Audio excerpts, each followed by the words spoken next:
오늘 본문은 데살로니가전서 5장 19절 한 절입니다.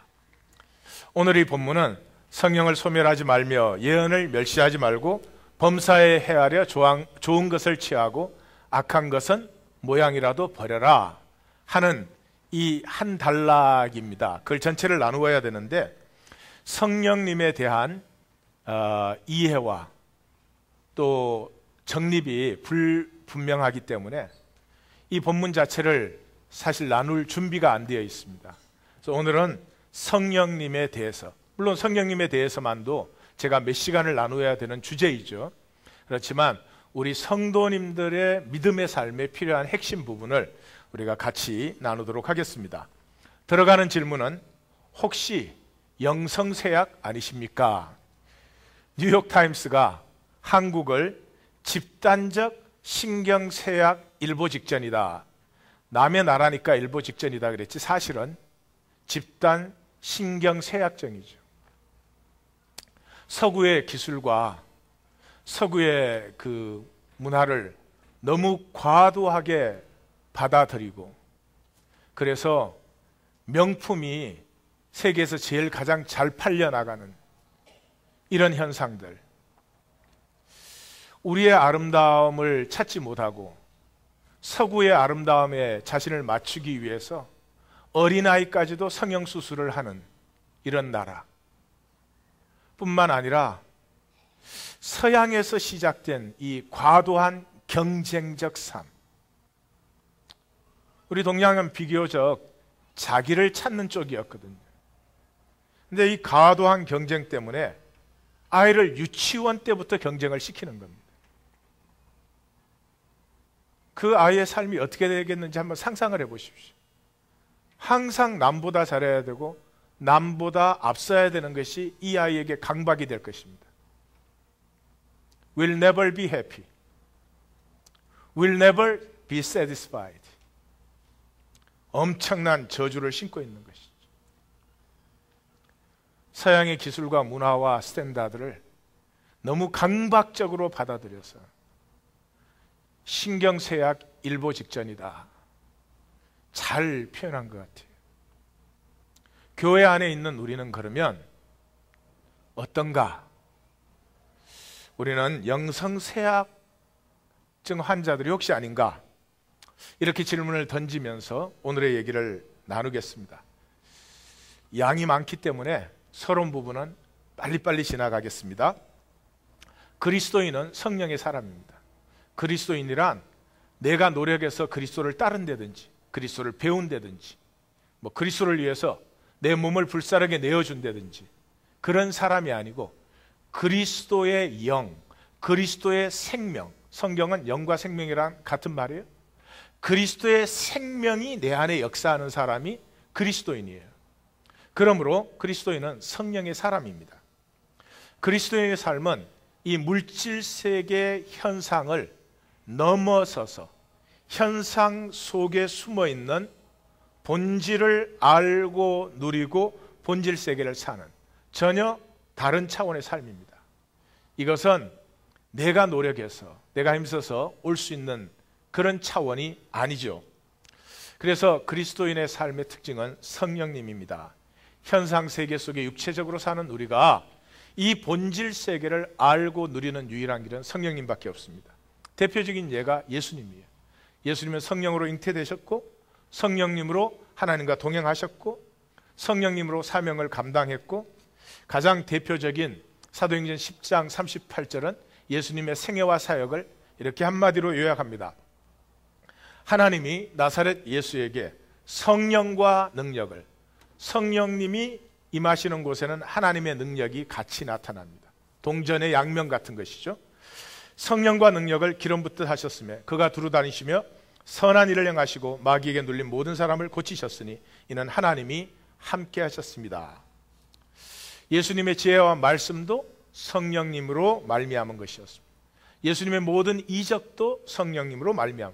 내가 하나님의 성령을 힘입어 귀신을 쫓아내면, 이 귀신을 쫓아낸다는 말은 하나님의 영과 세상의 영, 사람들이 하나님의 영 안에 있을 때 자기 자신이 될 수 있습니다. 그런데 세상령에 사로잡히면 가짜가 돼요. 성경은 이것을 귀신 들린 삶이다. 사실은 가장 정확한 표현이에요. 내가 나를 살지 못하고 도대체 무엇에 사로잡혀가지고 나는 억누르고 감추고 나 이상의 어떤 걸 보여주겠다고, 그러니 얼마나 불안하고 초조합니까? 그러니 어떻게 평강이 있습니까? 그래서 귀신을 쫓아낸다 할 때 단순히 눈에 안 보이는 그 이상한 것들을 쫓아낸다 그런 것이 아니라 이 어둠의 세력이 주님이 함께하는 곳에는 물러가고 진리의 세계가 임하게 되는 것이죠. 이는 하나님이 함께하셨습니다. 성령으로 말미암아 예수님의 생애와 사역이 이루어졌다. 부활도 하나님의 영으로 말미암아 부활하셨다. 명령하실 때에도 승천하시기 직전에 사도들에게 성령으로 명하시고 예수님의 삶은 성령님과 함께한 삶이었습니다. 그래서 인간과 하나님을 하나 되게 하는 유일한 길이 성령님입니다. 성령은 하나님의 깊은 것을 통달하시고 우리는 우리 자신이 무엇을 위해서 기도해야 되는지를 모르는 사람들이에요. 내가 기도할 때 무엇을 기도해야 되는지를 모르는 사람들이에요. 내 영의 가장 깊은 곳을 내가 모를 때 아시는 분이 성령님이에요. 하나님의 깊은 것, 우리의 깊은 것을 아시고 이 두 가지가 얼라인 되게 하는, 얼라인먼트가 이루어지면서 내가 삶을 살아가는데 하나님의 역사가 함께하는 거죠. 사도 바울이 갈라디아서 2장 20절에서 고백한 것과 같이 내가 하나님을 사는 것인지 하나님이 나를 사시는 것인지 구분이 가지 않는 그런 삶이 된다. 자, 그래서 구약의 핵심이 성령님을 보내시겠다는 거죠. 왜? 성령님이 오시지 않으면 하나님 나라를 볼 수도 없고 살 수도 없기 때문에.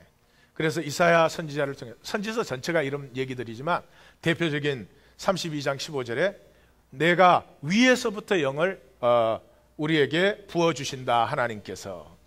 그때 광야가 아름다운 밭이 되며 아름다운 밭을 숲으로 여기게 되고 그 광야에 정의가 거하고 그 아름다운 밭에 공의가 세워지게 된다.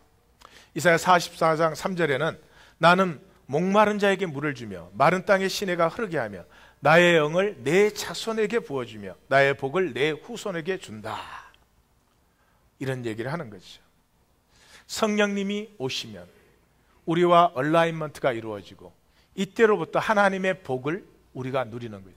하나님의 복은 내가 애써서 기도 세게 하면 그렇게 오는 것이 아닙니다. 에스겔서에서도 곡이 멸망하고 이스라엘이 회복되는데 그 시작이 어떻게? 내가 내 영을 이스라엘 족속에게 쏟아 부었기 때문에 곡의 멸망과 이스라엘의 회복이 시작된다. 요엘서 2장 구약의 결론의 부분이죠. 그 후에 내가 내 영을 만민에게 부어주리니 너희 자녀들이 장래일을 말할 것이며 너희 늙은이들은 꿈을 꾸며 너희 젊은이는 이상을 볼 것이다. 표현은 다르지만 성령이 임하면 특징은 꿈을 꾸기 시작합니다. 무슨 꿈이죠? 내가 피어나는 꿈입니다. 내 속에 있는 아름다움, 내 속에 있는 존귀함, 평생을 그걸 살고 싶어 합니다. 그런데 사는 사람이 참 드뭅니다. 그런데 자신의 아름다움을 사는 사람들의 아름다움은 온 세상을 덮고도 남습니다. 우리는 꿈이 없습니다. 돈을 더 벌어야지. 그건 꿈이 아닙니다.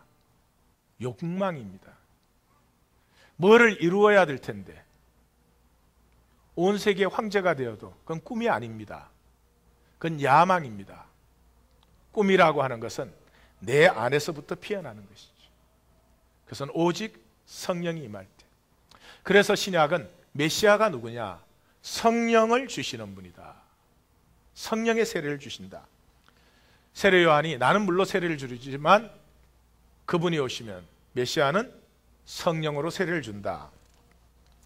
요한복음 1장 33절에 세례 요한이 내가 메시아가 누구인지 모른다. 모를 수밖에 없죠.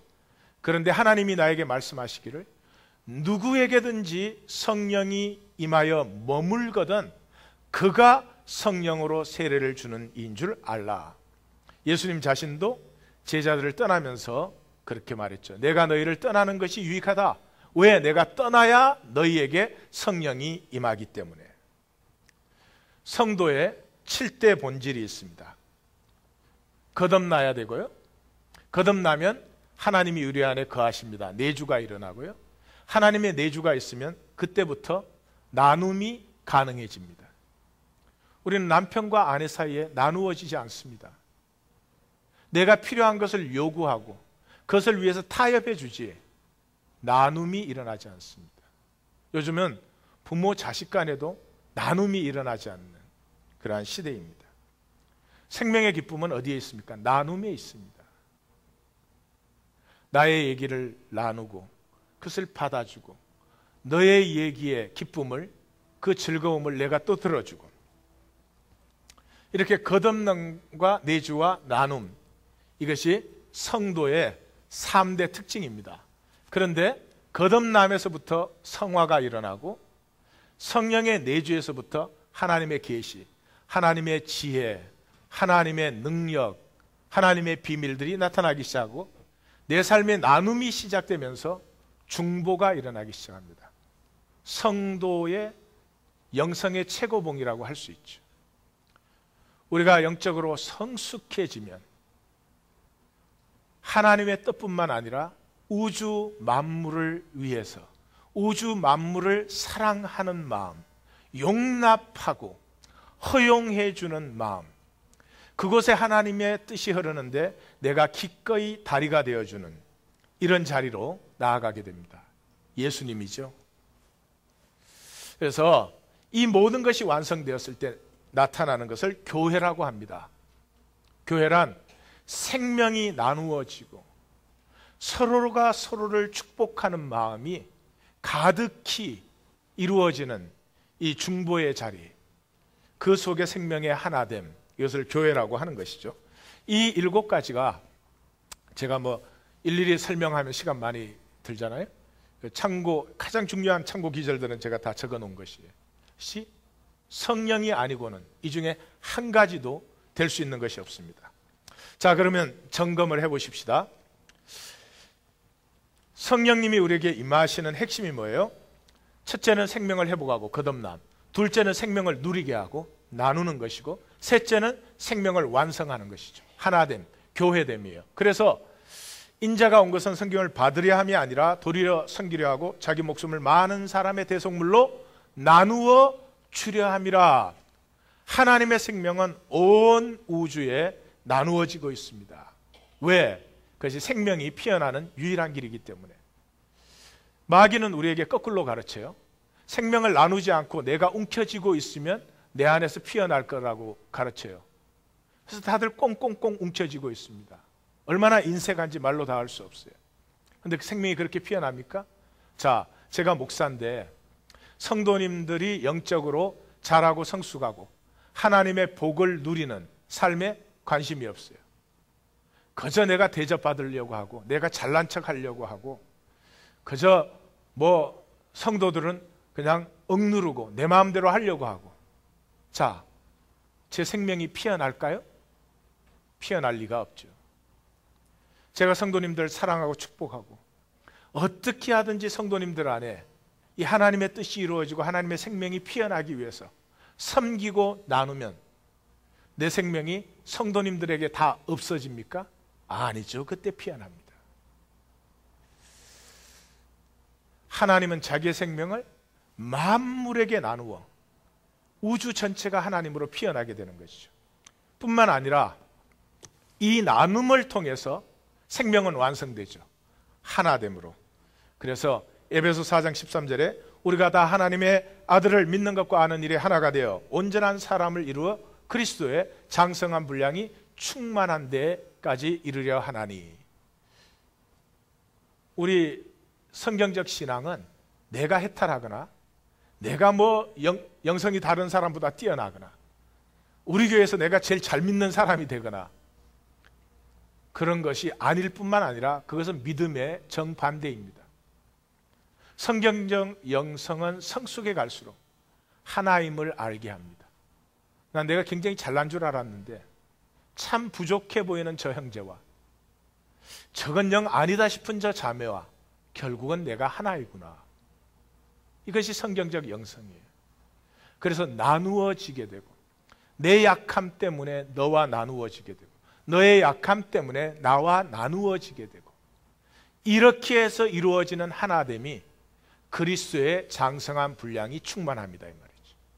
내가 잘나는 게 아니고 사실은 부족하고 못남 때문에 하나가 되어지는, 마치 부족한 자녀를 위해서 더 기도하고 더 자기를 나누는 부모의 마음과 같은 것이죠. 그래서 나의 DNA는 무엇이냐?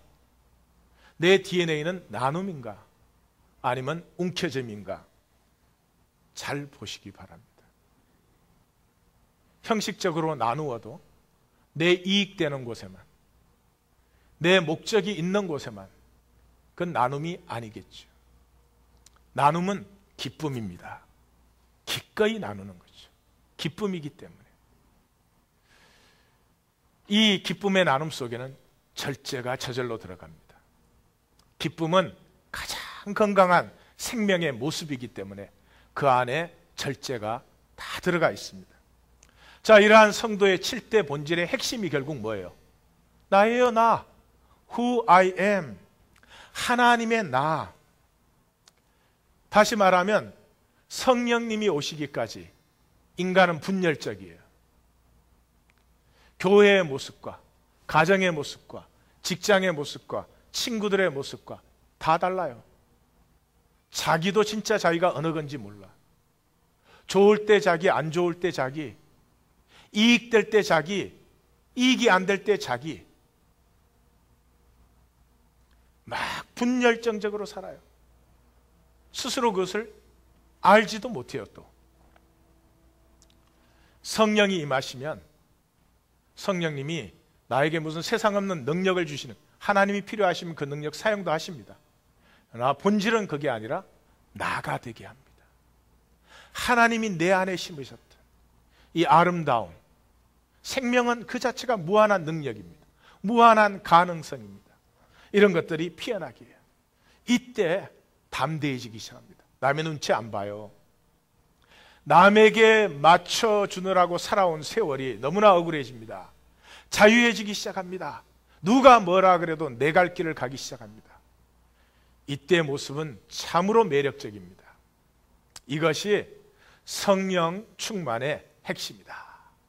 성령님을 현상적으로 자꾸 이해해가지고 어떤 막 능력 받아내려고, 다른 사람보다 어떤 은사가 있어서 나 좀 막 잘난 척 해봤으면 좋겠는데 하는 에고와 성령님은 연결될 수 없다. 자, 그러면 우리의 필요는 뭐예요? 우리의 필요는 성령 충만이에요. 어찌됐건 간에 생각을 해보십시오. 여기 차가, 멋있는 차가 있어요. 굉장히 잘 만들어진 아름다운 차가 있는데 기름이 없어. 그럼 무슨 소용이 있어요? 아무 소용이 없죠. 마치 그런 것입니다. 성령은 우리의 생명 능력을, 내 안에 있던 생명 능력을 가동시키는 에너지입니다. 우리가 성도님 한 분하고 이렇게 얘기를 하다가 이렇게 성도님이 자기 배우자한테 아주 맞는 말을 하는 거예요. 맞는 말을 하는데 또 이 하나님 교회에서 배웠으니까 그것도 아주 겸손한 사랑의 태도로 하는 거예요. 그러니까 그 배우자가 차라리 당신이 화내면 좋겠는데 그러니까 더 신경질 난다 이게. 그래서 내가 죄가 크도다. 왜 그렇게 신경질 날 일을 했느냐 이렇게 얘기를 하니까 이분이 또 금방 깨달아가지고 제가 바리새인 같은 거군요 이러더라고요. 그렇지. 이 바리새인이 이게 세상에서 제일 신경질 나는 인간들이거든요. 예수님은 신경질을 안 내시는 분이에요. 근데 예수님이 만나면 신경질을 내신 유일한 부류가 바리새인들이에요. 이 바리새인들은 정답을 알고 있어요. 정답을 사는 척합니다. 그리고 정답만 말해요. 그것도 바른 태도로. 이 보통 신경질 나는 게 아니에요. 우리는 바른 답을 가지고 바르게 행동하는 사람들이 아니고요. 교회 나오시면서 이때까지 그렇게 살았던 사람들은 오늘 다 버리세요. 나로 사는 사람들이에요. 연약한 점이 있습니까? 보이고 나누십시오. 형제님, 아직도 내가 이렇게 연약한 면이 있습니다. 저를 위해서 기도해 주십시오. 답을 얘기하지 마세요. 왜 오늘 사회가 교회를 보고 신경질을 낼까요? 제 생각에는 바리새인 같아져 있는 것 같아요. 맞는 말은 청산유수같이 하는데 삶은 없어. 그리고 또 말하기 전에 꼭 이런다고. 나는 부족하지만 이러고 말을 하네. 그럼 또 뭐라고 말을 하겠어요? 이게 더블로 신경질 나게 만드는 거예요. 그리고 끝날 땐 또 그래도 그렇게 해야 됩니다 이래요. 그러니까 트리플로 신경질 나게 하는 거예요. 그거 왜 그러죠? 아는 건 아는데 아는 걸 살 능력이 없으니까. 성령 충만은 육체와 세상의 DNA로 태어나 살아온 우리가 나 자신의 아름다움을 살 수 있는 유일한 길입니다. 성령님이 함께하는 그 에너지가 없이는 우리는 이 만유 인력권을 로켓가 아니면 벗어날 수가 없어요. 비행기는 아무리 빨리 날아도 벗어날 수가 없는 거죠. 자, 성령 충만이 우리에게 필요한데 성령 충만은 성령 세례의 결과예요. 예수님께서 성령 세례를 기다리라. 그래서 사도행전 2장의 성령 세례가 임했더니 다 성령의 충만을 받았다. 그러니까 성령 충만하려면 성령 세례를 받아야 돼요. 성령 세례는 단회적이에요. 한 번 받으시면 되는 거예요. 그러나 성령 충만은 반복적이에요. 마치 리튬 배터리 같은 거죠. 배터리가 끼워졌어요. 사용하셨으면 다시 충전하면 돼. 새 배터리를 갖고 올 필요는 없겠죠. 이 배터리는 또 어차피 언젠간 또 바꿔야 되니까 그렇지만 예를 든다면 성령 세례 한 번 받으시면 그 다음에는 충전만 받으시면 되는 거예요. 그래서 그렇지만 배터리는 있어야 돼. 성령 충만은 반복적이지만 성령 세례를 받지 않은 사람은 성령 충만 받을 수가 없어요. 기도원 올라가셔서 받는 게 아니에요. 금식해서 받는 게 아니에요. 그런 우리의 행위나 노력으로 받아지는 게 아니에요. 성령 세례로만 성령의 충만은 오신다. 그런데 성령 세례는 모든 믿는 자에게 주시는 하나님의 선물이요, 하나님의 뜻이에요. 그래서 하나님의 약속이 내 영을 만민에게 부어주겠다. 베드로는 이것을 가지고 사도행전 2장 39절에 이 약속은 너희와 너희 자녀 모든 먼데 사람 주 우리 하나님이 얼마든지 부르시는 자들에게 하신 것이다. 이렇게 말해요. 자, 보세요. faith, 신앙. faith는 believe 플러스 trust예요. believe는 된다 이 말이죠. trust는 내 삶을 위탁시켜 드리는 거예요. trust는 안 된다 이 말이에요. 제가 어제 신방 가서 우리 성도님한테 물었어요. 본문을 읽어드리고 이 말씀을 믿습니까? 믿는데요. 살 수 있습니까? 그 말씀대로 살 수 있습니까? 살 수는 없대요. 가장 정확한 오늘 우리의 모습이에요. We believe, but we can trust. 말씀이 맞는 말씀이에요. 그 말씀 갖고 살 수 없다 이렇게 생각해요. 왜 그래요? 성령님의 에너지가 없기 때문에. We believe, but we cannot trust. We cannot entrust our life and ourself to God. 하나님에게 맡길 수가 없다는 것이죠. 성경에서도 그랬잖아요. 12제자와 120문도가 성령이 임하실 때까지 믿었죠? 살 수 없었어요. 그러므로 우리에게 필요한 것은 성령 세례입니다. 성령 세례인데 이 성령 세례는 신약에 7번 나옵니다. 성령 세례라는 말은 없어요.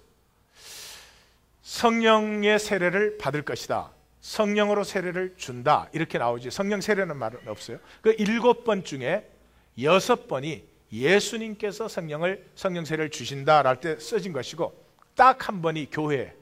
고린도전서 12장 13절에 우리가 다 한 성령으로 세례를 받았다.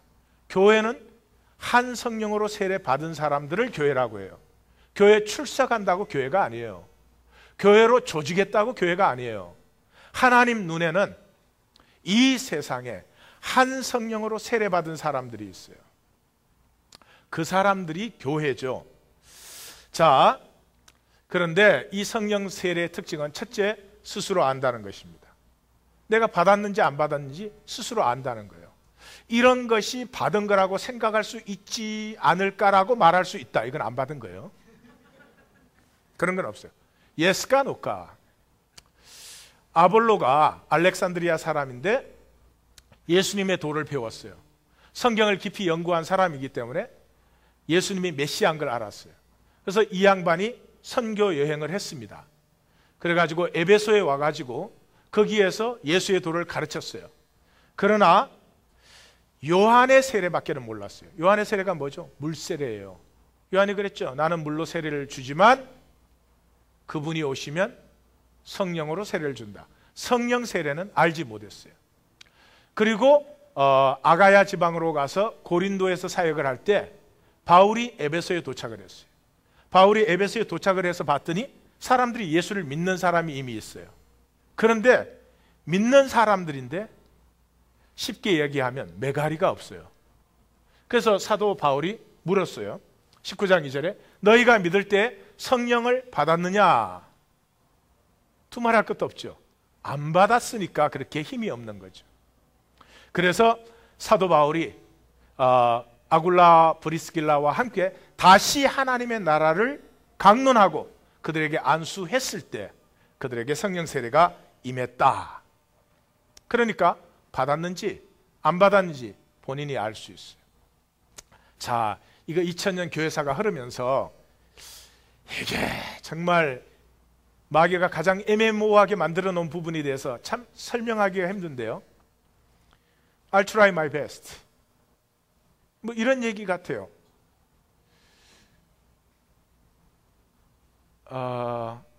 일반적인 얘기를 하면 내가 사랑하는 건지 아닌 건지 어떻게 알 수 있습니까? 뭐 어떻게 알아? 자기는 알지. 그게 뭐 객관적인 걸 갖다 붙여가지고 한 번 데이트 때마다 데이트 비용을 70불 이상 쓰면 사랑이다. 뭐 응? 아까워서 69불 쓰면 절대 아니다. 이렇게 얘기할 수 있는 게 아니라 이 말이죠. I'll do my best. 성령 세례를 받았는지 안 받았는지 그것은 이런 것입니다. 머리로 알던 하나님을, 예수님을 가슴으로 아는가 하는 것입니다. You feel it. 성령 세례를 받으시면 You begin to feel it. 느끼세요. 머리의 것은 능력이 없습니다. 가슴은 능력이 있어요. 가슴이 뜨거워지면 자기 전체도 희생할 수 있어요. 머리로는 희생이 절대로 안 돼요. 이걸 희생하는 게 내가 역사와 우주의 영광이 된다 알아도 안 되는 거죠. 또 이렇게 생각할 수 있어요. 성령 세례를 받으면서 우리는 끝까지 에고로 사는 사람들이거든요. 이 에고가 치열합니다. 코엘료가 말하는 것처럼 이 호수 보고 이 나르시스가 그렇게 아름다웠느냐 그러니까 나르시스가 아름다운지 그건 모르겠고 나르시스 눈동자에 비친 내 모습이 아름다웠습니다. 이렇게 처절하게 이 집착적인 게 우리의 이고인데 이 에고에 이 참머리가 꺾입니다. 그래서 생각 없을 때는 에고로 살아요. 그래도 에고와 말씀이 딱 부딪힐 때는 에고가 반드시 죽게 되어 있습니다. 이게 안 되는 사람, 말씀과 부딪혀도 에고가 항상 이기는 사람, 성령 세례 없는 것입니다. 성령 세례 받은 특징 중에 하나가 생의 기쁨이 있습니다. 더 이상 먹고 살기 위해 사는 게 아닌 생의 기쁨이 있습니다. 하여튼 이런 것들은 그 자체로 잴 수는 없는 것이에요. 제가 도움이 되라고 표현해 보는 것이에요. 분명한 것은 내가 성령 세례 받았는지 안 받았는지 안다는 것이에요. 성령 세례 안 받았으면 구하면 돼요. 받은 척하는 것, 이 세상에 가장 어리석은 거죠. 여러분, 내가 1억 만불의 유산을 받을 수 있는데 받은 척하고 돌아다니고 절대로 안 받아.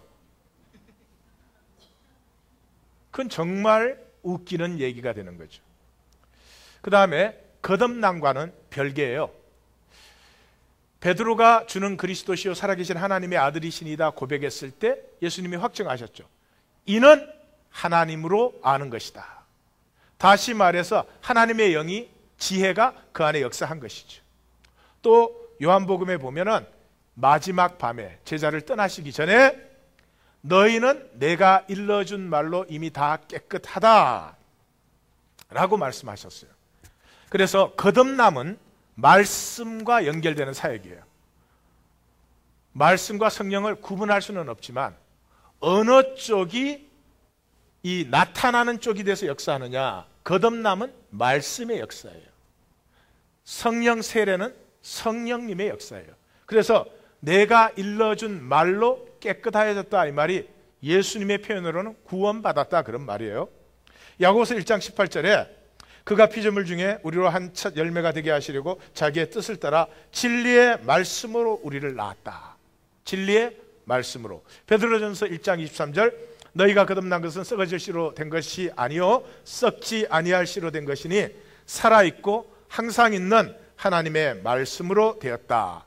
자, 또 비유하자면 이래요. 거듭남은 아기가 태어난 거예요. 성령 세례는 이게 이제 사랑구실을 하기 시작하는 거예요.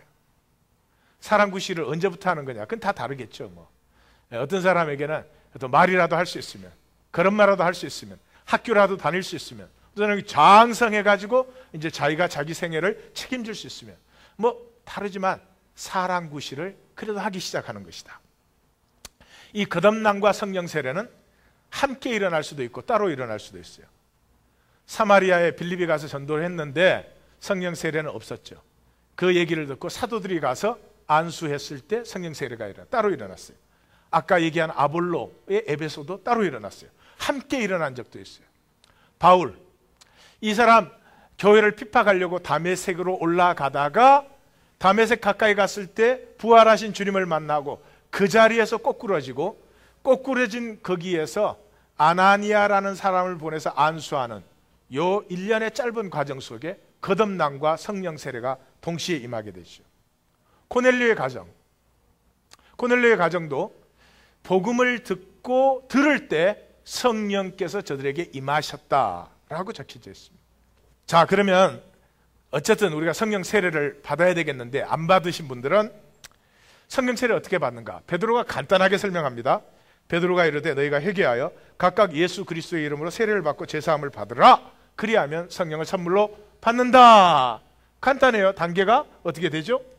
회개하고 세례하고 제사함 받으면 성령 세례를 받는다. 이거 제가 제 책장에 내려가서 성령에 관한 책들을 다 뽑았더니요 100권 이상이 있더라고요. 그런데 성령에 대해서 그렇게 많은 책을 제가 산 이유가 있어요. 이거를 알려고. 베드로 간단히 표현했는데 저게 뭐 우리 아는 말이잖아요. 근데 왜 이 시대의 교회는 성령 세례가 드문 것 같아요? 제가 깨달았어요. 회개, 세례, 제사함을 그 단어로 우리는 이해를 하는 거예요. 단어로. 지금 베드로는 사실은 자기가 살아온 삶을 한마디로 요약해서 던지는 거예요. 베드로의 삶에는 7단계가 있습니다. 첫째, 예수님을 고백했죠. 여러분, 주는 그리스도시요 살아계신 하나님의 아들이시니다 라고 고백했어요. 고백한 다음에 뭐 할까요? 우리가 다 예수를 그리스도로 고백한 사람들이에요. 자, 물어보십시다. 우리가 예수를 그리스도로 고백한 다음에 우리가 뭐 할까요? 고백하자마자부터 부인해요. 여기에 열쇠가 들어있어요. 우린 예수를 고백하고 교회를 나오면요 그때부터 믿는 척해요. 하나님 아는 척해요. 기도하는 척해요. 기도가 뭔지 몰라도 말씀 묵상하고 아는 척해요. 그 교회 프로그램이 다양하면 다양할수록 다양한 척들을 합니다. 근데 실제는 뭐예요? 실제는 사실은 예수를 그리스도로 고백하고 나면 베드로와 똑같아요. 고백하자마자 십자가 얘기하니까 말렸잖아요. 그러니까 사단아 내 뒤로 물러가라. 예수를 그리스도로 고백했을 때 우리가 비로소 만나는 것은 내가 사단의 삶을 산다는 것이에요. 내가 하나님의 뜻을 섬긴 적이 없어요. 내 에고를 따라요. 내 이기와 정욕을 섬기는 사람이에요. 그걸 만나야 돼요. 그게 정상적인 과정이에요. 그래서 부인이 나타납니다. 그걸 인정을 해야 되거든요. 나는 예수를 그리스도로 고백하지만 이 위대한 사건이에요. 육체로 세상에 속한 내가 세상이 내 주인이 아니라 사랑의 하나님이 내 주인이다. 이거 엄청난 고백인데 이 고백이 성취되기까지는 입술로 고백하면 그대로 성취되면 얼마나 좋겠어요. 사실은 좋은 것도 아니에요. 그건 그렇게 되는 게 아니거든요. 그때부터 내 삶을, 내 자신을 만나요. 위선적인 말과 삶이 전혀 다른. 그래서 갈등이 시작되는 거예요. 그것이 계속되다가 어떻게 돼요? 계집종 앞에서 부인하고 맹세하고 맹세하면서 저주하고 부인했어요. 계집종 앞에서. 아무것도 아닌 일에, 무슨 큰 일에 그리스도를 부인하는 게 아니라 정말 아무것도 아닌, 때로는 돈 몇십 불에 그리스도를 부인하는 자기를 딱 만나는 순간에 통곡이 터지죠. 이것이 나다. 이것이 육체의 나다. 이것이 에고로 살아온 내 삶의 비천함이며 악함이며 더러움이며 가치 없음이 통곡이 터지죠. 그때 절망합니다. 나는 물고기 잡으러 가노라. 이 사람이 사람을 낚는 어부가 되는, 잃어버린 영혼을 하나님께로, 하나님의 나라로 돌이키는 사람으로 부르심 받은 사람이 원래 직업으로 돌아가요. 자기는 할 수 있는 일이 아니라는 걸 드디어 만났습니다. 내 자신에 대해서 절망을 만났을 때 주님의 회복이 나타나죠. 내가 나를 사랑하느냐? 내가 주를 사랑하는 줄 주께서 아시나이다.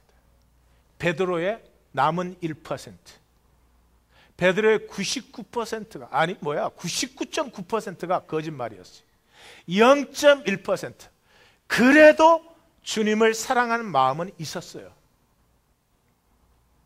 그 0.1%를 붙들어지시고 하나님이 베드로 전체를 새롭게 하시죠.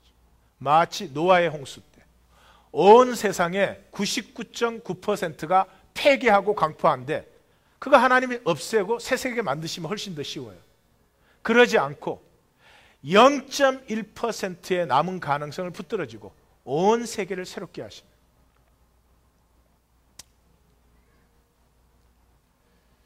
어떻게 회복하세요? 내 양을 먹이라. 베드로의 잘못, 베드로의 연약함 아무것도 따지지 않습니다. 자기 절망을 만난 사람만이 이제 하나님과 aligned, 함께 동행할 수 있어요. 내 양을 먹이라. 완전한 회복이 이루어졌습니다. 이때 하나님 나라가 보이기 시작해요. 자, 회개는 세상이 주인이던 것을 하나님을 주인으로 돌이키는 것이에요. 요 부인 통곡 절망이 물속에 빠지는 것입니다. 물속에 잠기는 것입니다. 죽음의 세계로 들어가요. 회복과 하나님 나라에서 다시 물 바깥으로 나오는 것이에요. 나에 대해서 죽고 하나님의 새 생명으로 물 바깥에 나올 때 이제 보이는 것은 현상 세계가 아니라 본질 세계, 영적 세계가 보여요. 보일 때 성령 세례가 임하는 것이죠.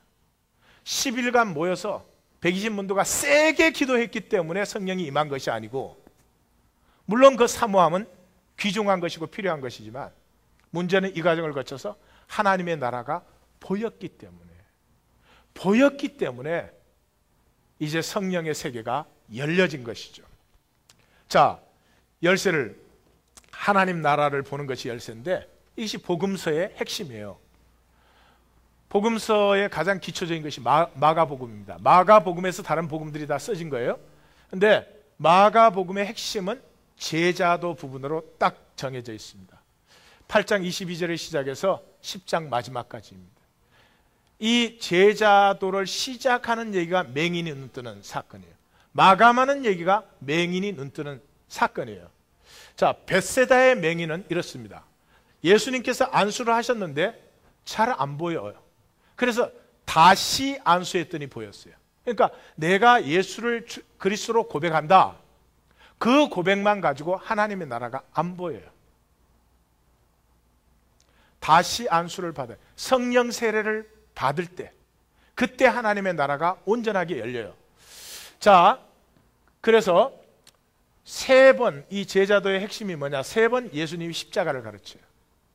그리스도가 예루살렘에 올라가 고난을 받고 이방인의 손에 넘겨져 죽은 지 사흘 만에 부활하여야 하리라. 십자가를 세 번 가르쳐요. 그 십자가를 세 번 가는데 첫 번째는 베드로가 고백하니까 십자가를 가르치기 시작하죠. 그 다음에 익젠플이 되는 사건들을 이렇게 보여주세요. 그 다음 사건이 뭐였어요? 변화산에서 자기의 영광을 보여줘요. 너가 나를 그리스도와 살아계신 하나님으로 고백하느냐, 그 영광을 보라.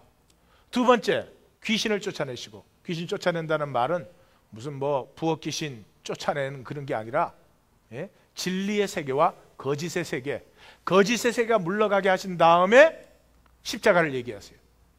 우리에게서 거짓이 사라지면 모두를 용납할 수 있어요. 우리가 용납 못할 사람이 누가 있어요? 사기꾼, 도둑질, 살인자면 용납 못합니까? 더 용납해야죠. 그 속에 있는 아픔을 보니까. 잘난 사람만 용납하죠, 세계는? 아닙니다. 열려보십시오. 연약한 자를 더 용납하게 됩니다. 자녀를 생각하시면 되죠. 더 간단하지 않습니까? 그래서 아이를 용납해라. 제자들이 쟤네들이 주의 이름으로 귀신을 쫓으면서 우리한테 들어오니까 안 들어오네요. 제자들을 어떻게 할까요? 우리를 반대하지 않는 자는 우리와 함께하는 자다. 용납해 주라. 부부 사이 모세의 증서 썼다고 내쫓지 말고 용납해라. 내쫓지 말고 용납해라. 안수는 남편이라고 바자에 내놓지 말고 용납해라. 바자가 지나가서 얼마나 다행인지 몰라요. 부자 관원한테 부자가 천국에 들어가는 것이 낙타가 바늘기로 들어가는 것보다 더 어렵다? 그건 무슨 말이에요? 부자면 천국 못 들어간다는 말이에요? 아니죠. 부자가 그랬죠. 나 어릴 때부터 이 율법 다 지켰습니다. 그래? 율법을 다 지켰으면 용납할 수 있어야지. 내 주변을 보라. 얼마나 많은 가난한 사람들이 있는가. 너 저들을 품어본 적이 있느냐? 자기 의 지키는데 급급했지. 자기 의로운데 급급했지. 그들과 삶을 나누는데 무슨 관심이 있었어요? 그게 하나님의 율법과 상관 있는 일일까요? 마지막으로 하나님 나라에 대해서 말씀하시고 십자가를 말씀하시죠. 그 다음이 뭡니까? 나눔이죠. 나눔. 하나님의 나라는 뭐예요? 나눔 아니에요. 요한과 베드로가 올라와가지고 주님의 나라 임할 때 우리 형은 오른편에 나는 왼편에 앉혀주십시오. 예, 너희는 내가 마시는 잔을 같이 마셔야 되고 내가 받는 세례를 같이 받아야 돼. 이 녀석들아, 너의 생명이 나누어질 때 너의 생명은 영광이 되시. 바로 여기서 유명한 인자가 온 것은 섬김을 받으려 함이 아니고 도리어 섬기려 하고 자기 목숨을 많은 사람의 대속물로 나누어 주려 함이라 하는 이 선언이 이루어진 다음에 맹인 바디메오가 눈을 뜨죠. 그 결론이 뭐예요? 그가 곧 보게 돼요. 베세다 맹인은 다시 안수했더니 봤어요. 그는 곧 보게 되었어요. 뭐 다음에? 하나님 나라 다음에. 하나님 나라 다음에. 곧 보게 되어서 길에서 따르니라. 이게 무슨 길이죠? 예수님이 십자가지로 예루살렘 올라가는 십자가 길에서 예수를 따르니라. 성경을 읽을 때 이 봄에 대한 것이 얼마나 많이 나오는지 좀 자세히 보시기 바랍니다. 사도 바울도 눈에서 비늘이 벗겨져 곧 보게 되었다. 엠마오로 가는 제자들도 눈이 밝아져 알아보게 되었다. 니고데모에게도 거듭나지 않으면 하나님 나라를 볼 수 없다. 마태복음 13장 하나님의 나라를 가르치실 때 그들은 보아도 보지 못한다. 너희 눈은 봄으로 복이 있다. 많은 선지자와 의인이 이것을 보고자 하였지만 볼 수 없었다. 성경을 읽으실 때 자세히 보십시오. 다니엘에게 엄밀한 것이 밤에 나타나 보여졌다. 요셉에게 하나님이 이 모든 것을 내게 보이셨다. 아브라함에게 내가 하려는 것을 아브라함에게 보이지 않겠느냐? 로마서 1장 20절. 하나님의 신성과 능력이 만물에게 보여졌다. 그러므로 못 봤다는 것은 절대로 핑계가 되지 않는다. 언제? 심판날에. 에베소 3장 9절에는 하나님 속에 감추어졌던 비밀의 경륜이 어떠한 것이 이제는 나타나 보게 되었다. 수도 없이 봄이에요. 봄. 본질 세계가 보이면서 본질 세계를 살 수 있는 능력이 동시에 부어지는 것이죠. 자, 여기서 성령을 소멸치 말라가 오늘 본문이니까 성령을 소멸치 말라를 잠깐 봅시다. 성령을 소멸하는 것은 에고입니다. 나르시즘. 이 나르시즘은 세 가지로 나타나요. 요한일서 2장 15절 17절 이 세상이나 이 세상에 있는 것들을 사랑치 말라. 누구든지 세상을 사랑하면 아버지의 사랑이 그 속에 있지 아니하냐니 이는 세상에 있는 모든 것이 다 육신의 정욕과 안목의 정욕과 이생의 자랑이니 다 아버지께로 쫓아온 것이 아니요 세상으로 쫓아온 것이라. 이 세상도 그 정욕도 지나가되 오직 아버지의 뜻을 행하는 이는 영원히 거하느니라. 육신의 정욕, 안목의 정욕, 이생의 자랑이에요. 예? 제가 자세한 설명 다 참고 기절 넣어놨습니다. 하지 않겠어요. 창세기 유혹이 어떻게 왔어요? 먹음직하고 보암직하고 지혜롭고 지혜로울 만큼 탐스럽다 그랬어요. 예? 육체의 정욕, 안목의 정욕, 이생의 자랑. 예? 예수님에게 유혹이 어떻게 왔어요? 돌로 떡을 만들어라. 성전 꼭대기에서 뛰어내려면 천사가 수종되는 것을 이스라엘에게 보여라. 나에게 절하면 만국의 영광을 너에게 주겠다. 육체의 정욕, 안목의 정욕, 이생의 자랑. 이게 우리의 삶이에요. 이민 오면 뭐예요? 처음에는 settle down. 그냥 먹고 살기에 바빠요. 그 다음에 뭐예요? 조금 여유 생기면 집 좋은 거, 차 좋은 거, 가방 좋은 거 이런 거 사는 거예요. 뭐 하려고? 보이려고. 그래요. 우리의 삶이. 애들 태어나면 젖만 주면 행복해요. 청소년 돼봐요. 보이는 거에 얼마나 신경을 쓰는지. 유행 지난 옷은 입으면 죽는 줄 알아. 목사인 아빠가 절대로 안 죽는다 그래도 안 믿어. 목사라서 다 안 믿는 건지. 응? 그 다음에 크면 뭐예요? 잘나려고. 남보다 파워 가지려고. 그 우리의 인생이에요.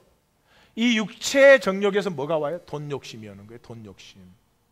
돈을 사랑하면 일만하게 뿌리라. 누가복음에서 상가 모든 탐심을 버리라. 여러분, 탐심으로는 절대로 부자 되지도 않으며 탐심으로는 절대로 복을 받지 않습니다. 버리시기를 주의 이름으로 축원합니다. 가질 분은 가지세요. I don't mind. It's your life. 하나님을 욕심내셔야지. 생명을 가진 자가 돈 욕심, 사람을 추하게 만들고 인색하게 만들고 절대로 가질 것이 못 됩니다. 안목의 정욕에서 교만이 옵니다. 성경의 교만의 말들을 잘 들어보십시오. 이 안목의 정욕이 오면 꼭 자기가 남보다 잘나야 되고 잘난 척 해야 되고 남보다 잘 믿어야 되고 뛰어나야 되고 이 에고에 사로잡혀요. 교만은 패망의 선봉이다. 하나님은 교만한 자를 대적하신다. 뭐 교만에 대해서는 성경이 얼마나 경고하는지 몰라요. 예. 우리 하나님 교회는 교자도 없는 줄 믿습니다. 이생의 자랑에서 뭐가 오죠? 이생의 자랑에 바쁜 사람은 반드시 기도와 말씀 묵상에 게을러집니다. 제가 체험해 본 것이기 때문에 확실합니다. 자, 이것이 성령을 소멸하는 것들이에요. 그래서 이것에 대한 경계심이 있어야 돼요. 자, 두 가지예요. 이제 두 가지 경우가 있어요. 성령 세례를 이미 받았어. 그런데 성령이 소멸된 거예요. 그냥 재충전 받으면 돼요. 그죠? 죄가 있으면 고백하시고 하나님 앞에 순정하시고 구하고 구한 것은 믿고 누리시면 되는 것이죠. 성령 세례를 안 받은 경우 얼라인먼트가 삐끗해졌으면 다시 얼라인 시키면 되는 거죠. 그런데 성령 세례를 안 받은 경우 이 경우에 또 두 가지가 있어요. 첫째는 예수를 그리스도 주로 고백하지 않은 경우 고백하면 돼요. 사람이 마음으로 믿어 의에 이르고 입으로 시인하여 구원에 이른다. 성령으로 아니하고는 누구든지 예수를 주라고 시인할 사람이 없다. 그러니까 여러분께서 안 믿어지는데 억지로 말하는 것 아니라면은 예수를 주로 고백하는 것은 분명히 성령님의 역사입니다. 생명이 잉태된 것이죠. 그러니까 그렇게 하시면 돼요. 난 죽어도 고백하기 싫다. 그러면 고백 안 하시는 거죠. 야, 나는 예수를 이미 고백했다. 그런데 성령 세례는 못 받았다. 그분들은 예수님의 말씀을 들으십시오. 십자가를 지고 따르라. 예수님께서 고백이 임하자마자 십자가를 가르치시잖아요. 그 다음에 22절. 그러니까 베드로가 그리 되면 안 됩니다. 그러니까 꾸짖죠. 23절. 사탄아 내뒤로 물러가라. 너는 하나님의 일을 생각하지 않고 사람의 일을 생각한다. 정확한. 그 다음에 뭐라 그랬어요? 누구든지 나를 따르려면 십자가를 지고 나를 따르라. 목숨을 지키려고 하는 자는 잃을 것이요 잃는 자는 구원할 것이다. 이렇게 말씀합니다. 그러니까 고백이 있으면 그 다음은 십자가를 지고 따라야 돼요. 십자가를 지고 따른다는 걸 우리는 너무 과분한 생각을 하는 것 같아요. 내가 주님을 위해서 뭐 고생을 한다든지, 주님을 위해서 순교를 한다든지. 초등학교 학생이 부모를 위해서 돈 벌러 나가는 건 부모가 원하는 일일까요? 아닐까요? 이거 어떻게 이 교회는 이게 그 대답이 이게 불분명해요. 다 앵벌이 시키려고. 이제 예수를 주로 갓 고백한 주제에 무슨 예수님을 위해서 고난을 당해요? 그런 거 아니에요. 그러면 십자가를 진다는 말은 뭐예요? 참 자신을 찾는 갈등이에요. 참 자신을. 마치 이런 거죠. 내가 엮이는 가정에서 태어났다 이 말이죠. 그러면 그걸 가리고 숨기고 성공해가지고 대체 만족을 얻으려고 그렇게 살아가는 것이 아니고 그 자기의 약함, 그 나의 실패, 내 과거의 실패, 뭐 삼수했다며, 실패, 뭐 하여튼 죄악된 거, 이 중에 죄 안 지은 사람 있으면 손 들어봐요. 나도 차마 손 못 들겠네. 아니 죄 없는 사람 있으면 손 들어봐요. 없잖아요. 근데 왜 다 죄 없는 것처럼 사느냐 이 말이에요. 죄 지은 것, 악한 것, 약한 것, 부족한 것, 그거 가지고 애통한 마음으로 하나님에게 나아가고 하나님께서 허락하신 형제 자매에게는 나눌 수도 있고, 형제여 자매여 내가 이렇게 부족합니다. 내가 아직도 이렇게 약합니다. 나를 위해서 그게 자기 십자가를 지는 거예요. 내가 성공 못한 건 부모를 잘못 만난 탓이고, 왜 자기 십자가? 그 모든 상황을 통해서 하나님은 나의 이야기를 만들어가고 있고, 내 약함, 내 악함, 내 죄됨, 내 부족함이 있기 때문에 반전이 일어난다 이 말이죠. 반전이 일어난다 이 말이죠. 반전이 일어날 때 그게 의미가 생기는 거죠. 그러니까 항상 위대한 얘기는 고난 속에 있다가 승리가 나타나는 거 아니에요. 그래서 자기 십자가를 지고 가면 어떻게 돼요? 자기 절망을 만나요. 아까 말한 것처럼 로마서가 잘 표현해 주죠. 내 속사람으로는 하나님의 법을 즐거워하되 내 지체 속에 있는 한 다른 법이 내 마음의 법과 싸워 내 지체 속에 있는 죄의 법으로 나를 사로잡아 오라, 나는 공고한 사람이로다. 이 사망의 몸에서 누가 나를 건져내랴. 이 절망을 향해 걸으십시오. 예수를 주로 고백하시면 절망을 향해서 걸으십시오. 이 시대 교회는 예수를 주로 고백하면 그때부터 믿는 척해요. 그때부터 기도하는 척해요. 여러분, 아이가 태어나자마자 아는 척하고 행하는 척하면 그 아이가 어떻게 자라나겠습니까? 건강해질 리가 없죠. 그 절망을 향해서 걸어가는 그 길에서 마음에 한 가지를 새기십시오. 사모하십시오. 무엇을? 성령 세례를. 예수님께서 명절 끝날 그 큰 날에 그랬어요. 명절 끝날 큰 날은 은혜로 충만해야 되는 날이에요. 능력이 회복된 날이어야 돼요. 모든 질병과 내 삶을 연약하게 하는 요소들이 다 예수 이름으로 제압당한 날이어야 돼요. 근데 명절만 지냈지 은혜는 없어요. 명절만 지냈지 능력은 없어요. 주일만 열심히 지켰지 능력이 없다 이 말이죠.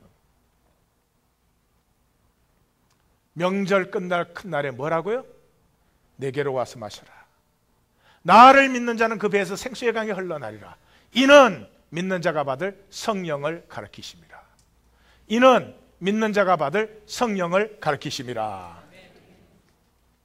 나는 목마른 자에게 물을 주며 마른 땅에 시내가 흐르게 하며 나의 영을 내 자손에게, 나의 복을 내 후손에게 부어주리니. 결론을 간단히 낼 수밖에 없네요. 성령 충만의 결론은 나됨의 누림입니다. 성령 충만하면 모든 것 이전에 나됨을 누립니다.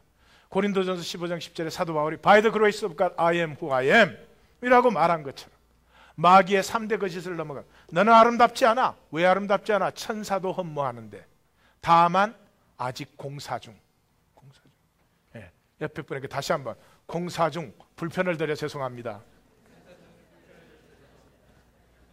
두 번째, 너는 별것 아니야. 그렇지. 내가 이때까지 살아온 얘기를 보면 별것 아닌 것 같이, 그러나 반전이 있다고.